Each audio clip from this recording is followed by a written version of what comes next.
Hello, and welcome to this bonus episode of Common Mystics, Mystics in the Making. I'm Jennifer James. I'm Jill Stanley. We're psychics. We're sisters. And we are Common Mystics. So, Jen, why are we doing this bonus episode? We are doing this bonus episode because we just did episode number 1. We shared it with some family and friends for feedback. And some of the feedback we got was that we should talk about ourselves and how we, quote unquote, became psychic. So in trying to address that, there wasn't really a moment where we became psychic. It was never about us being psychic. No, it's actually not about us at all. Yeah. It's more about the environment that we grew up in. Like, it wasn't like a becoming, like, hello, I'm psychic. Yeah, it was more like we're just in this arena. Exactly. So our first person that we selected to discuss about how they crafted our influence into the mystical and the spiritual realm would be our maternal grandmother, Irena, our mom's mother. Right. So, Jen, can you give us some background on Gram's origin story? Oh, sure. So she was Gramma Irene in English, but she was Polish, so Irena would be her name. She was born in 1920 in rural Poland, a devout Catholic. She had a really poor upbringing, working on a small farm. And she had a single mother. She did. That's right. And several siblings. I don't remember off the top of my head, but it was a big family. It was at least five. At least 5. And then in, 1938, the Germans came and picked her up on her 18th birthday and brought her to Germany, where she worked, did basically slave labor for the entirety of World War II. So she was a pretty amazing woman, and it's not surprising that she had such a strong spiritual self.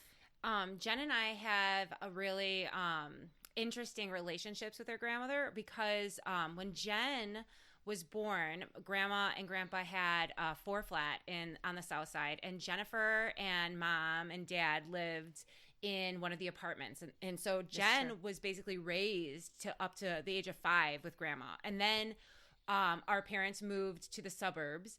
And eventually, when Jen was in middle school and I was about 6 maybe, Grandma's house burned down. The 4-flat burned down, and Grandma, Grandpa, and my mom's youngest sibling, Aunt Jeannie, moved into our house in the suburbs for a few years, at least 3, I think. I think 2 or 3. And then after our aunts, Jeannie had passed away at a young age. Suddenly, my mom and I, still living at home, moved back into a different residence with our grandmother in our grandmother's house. Right. So what was unique about that is that we, at several different moments in our lives and in several different moments in her lives, we were intimately, connected. Right? Like seeing her every day sort of relationship. Exactly. Yeah. Exactly. So we picked out a few grandma stories and a few experiences we have and we remember about our grandmother. First, I want to say that grandmother had a very grandma had a very special way about her. The aura. Yes. She was... You felt like you were in church when you were around her. You felt safe. You felt at peace, but you also knew like you can't be messing around. She was strict. Right. You felt literally like you were at church. Do you want to add to that at all? No, I agree. And just there was this whole like lightness about her space. If you walked into her kitchen, it was like almost like, I don't know, just light, Physically light. Physically light. Yes, absolutely. So the first story. Before we get to the stories, I do want to preface this by saying that, if you ask our cousins to relate stories that Grandma told them, or our aunts, or our aunts, correct, they're going to give you different versions of the story. Because at this point, the stories that we've heard over the course of these, 40 years, they've shifted and changed, and they became lore, literally family lore. Absolutely. So, if when we share these with our family, you know, they're going to be like, oh, I remember it differently. And we expect that because Jennifer and I, right, we don't agree. Or not that we don't agree, but the details that I remember are different than the details you remember. It's very subjective. And to be quite honest, I think Grandma told it a little different too, because she would tell the same stories again and again, right? And we didn't really talk about it with each other No. until Grandma already had passed. Right. That's extreme. That's very true. So, what are we going to start with? So I entitled this Baby Grandma Story. So Grandma, when she was living with her brother and sisters on the farm in rural, I think it was Poznań, and I don't know if I'm saying that correctly. But so when Grandma was a little girl, she was the second or third. She was the third of the five, and she got very sick. And they had like a one bed that the kids shared, and she was at the farm, and she was laying in bed. And Grandma, the other kids were in the field doing the chores for the day, but Grandma was like, your great grandmother, I should say, Josephine was grandmother's mother's name. And she told Grandma to lay in bed, and she was going to go get the doctor. So Grandma Josephine left the other kids in the field to do the chores for the day, our Grandma Irene in bed, and went to go fetch the doctor in town. So when our grandma was laying in bed, she heard, Irena, Irena, and someone calling her outside. And so little Grandma got out of bed, and she went into the yard, and it was a fenced-in area, and she saw who she believed to be the Blessed Virgin. And the Blessed Virgin was standing near a tree. So Grandma walked up to her, and she said, Elena, I can take you now, or you can stay, and you could pray and help people on earth, but it's going to be a very hard life, Elena. It's going to be a lot of pain. It's going to be really hard, a lot to lift. And little Grandma said, let me live. Let me hold it. Let me do what you need me to do. And so she said, okay, then you have to lay in the sun. Lay in the sun. Don't go back in bed. Lay on the little bench. So the Blessed Virgin gave Grandma directions to go lay on the bench, and Grandma was laying there when Grandma Josephine came back with the doctor. And Grandma Josephine was surprised to see Grandma laying on the bench, and she was like, well, what are you doing? You're sick, go to bed. And Grandma Irene said, no, Mama, I have to stay here. I have to lay here. And she convinced her mom to let her stay. So her mom got her like a pillow and tried to make her comfortable on the bench. The doctor checked her out, and she just was sick, and there was really nothing he added to the situation.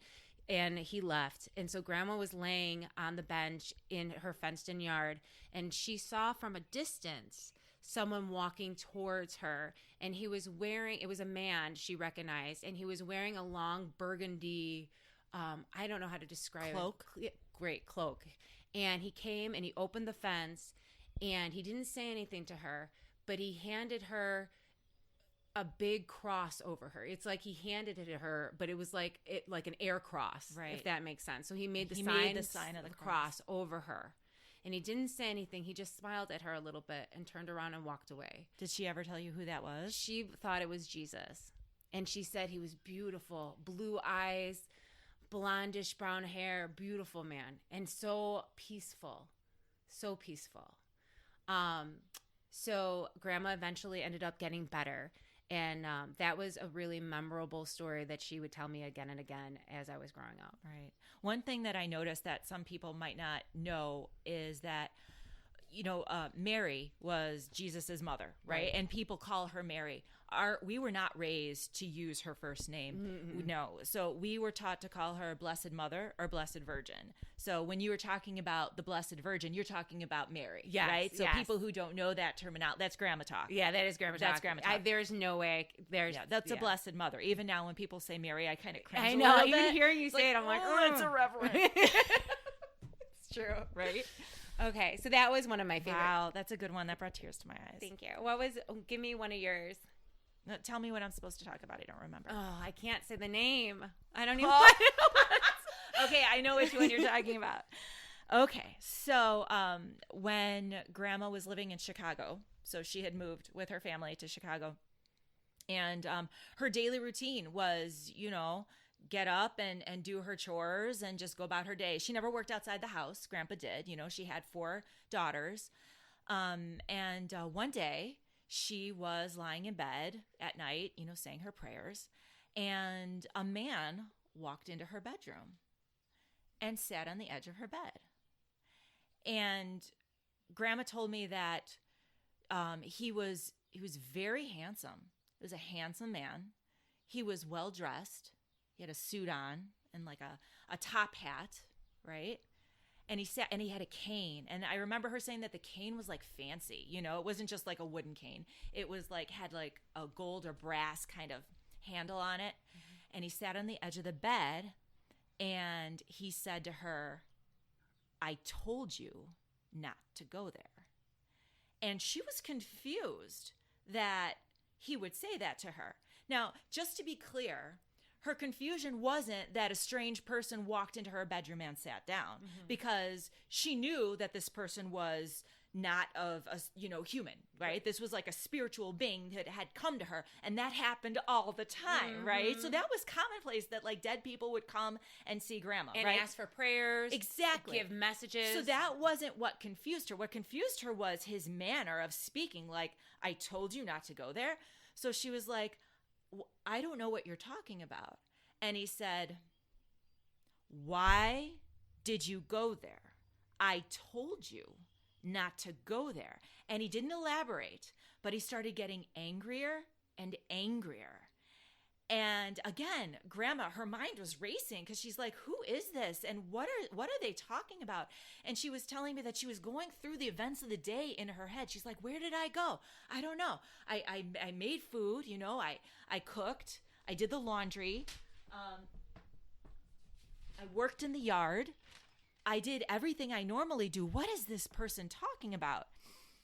And so again, he got even angrier. And he said, "Why did you go there?" And she thought, "The only place I went was first thing this morning. I went to church like I always go to church." And then he turned on her and looked her in the eye and said, "That's where you went." And he took off his hat and she saw 2 horns on his head. And that's when she knew that the being that was sitting on her bed and reprimanding her was the devil himself.